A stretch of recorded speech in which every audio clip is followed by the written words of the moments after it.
Hello, welcome back. Nice to have you with us this morning. Now, in a moment, from the world of fantasy to the world of the theatre, we're joined by the magical Merlin star. That's Colin Morgan. Colin Morgan. Morning. Morning. All right, he's got very Northern Irish there, hasn't he? You don't talk like that in Merlin, do you? No. Very good. Colin is from our wee country, just in case you didn't know that. Now, we're going to talk to a thespian now about... We are. Right now. Right now. This is Colin Morgan.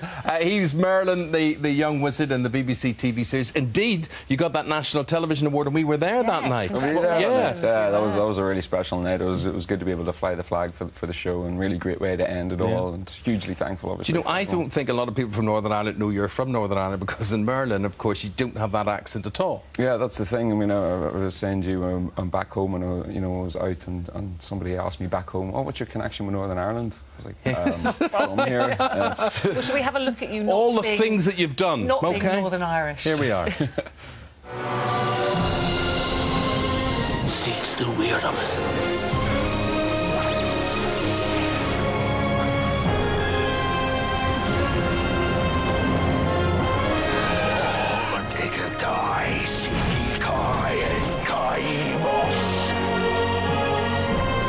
Merlin, you are not a sorcerer. I would know. There are times when I feel the weight of my destiny. I keep telling you, I have many talents. Ask about your accent. Is it hard to lose your Northern Irish accent? Do you find it hard to... Well, it was something we'd trained at a drama school, and I saw a wonderful dialect coach, Penny Dyer, before starting as well, who had worked on for a lot of theatre productions, and she really helped me out. She taught you well. She did. You were so young, your wee bones were hardly formed when they put you in that series.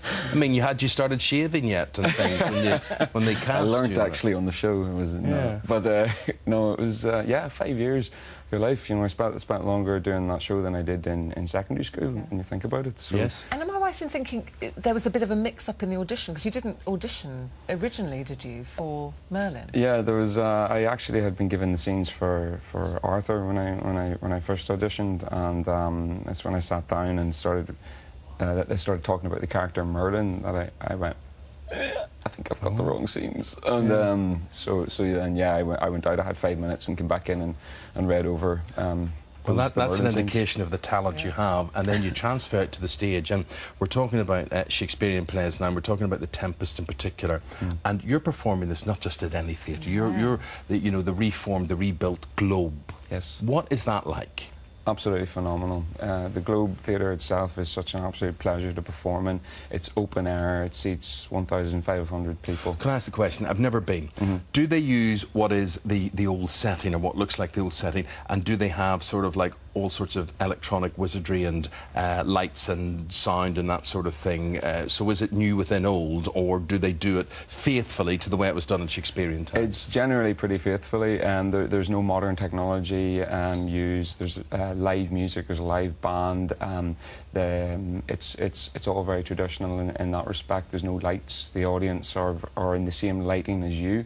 When it gets darker, there is some lighting to help, obviously, when it gets dark, and there is such a really special feeling. And when you stand on that stage, could you imagine what it would have been like in Shakespearean times? Do you get that feeling of that history? Absolutely. There's that connection that you have both between you and the audience. There's also the feeling I find when you're backstage and waiting to go on, and you're just there, and everything it feels very much like you're touching a bit of history. Well, you're touching a storm, as The Tempest would suggest. Is it true that if you're in the audience, you may be in danger of being hit with a cannonball? You're in no danger now. There's no one's going to get injured. But certainly, if you do choose to stand close to the stage, I mean, you can essentially buy a ticket for £5 to stand in the yard. There is a chance that you might get some form of interaction. What do they do with these cannonballs, though? There is, in The Tempest in particular, we're talking about that using the old form of theatre. Everything is created naturally, so there's the storm in The Tempest, the actual tempest itself, and so they've used very much traditional forms of that. So there's cannonballs that are rolled round the back of the audience to create that feeling of an interaction. Rumbling storm absolutely, effects. Yeah. So the audience are very much really in the action. And your costume sounds interesting, I was reading, because you play Ariel. It's an interesting interpretation. Yeah. Feathers, a very tight top and calf-length white boots. Yes. Sound like you should be in something else. That sounds like Armagh on a Friday night. Really out there, I'm sure. Yeah, exactly. There wasn't much of a really transformation for me. It just brought me back home. No, it's hugely different, and it actually helped because there's a huge physical element to my role. I trained in parkour, free running for the role, so there's a lot of climbing and swinging and spirit-like movements. Well, it'd be very interesting, how amazing working at the Globe, and that's on until the 18th of August, so you've already started. Yeah. And with Roger Allen.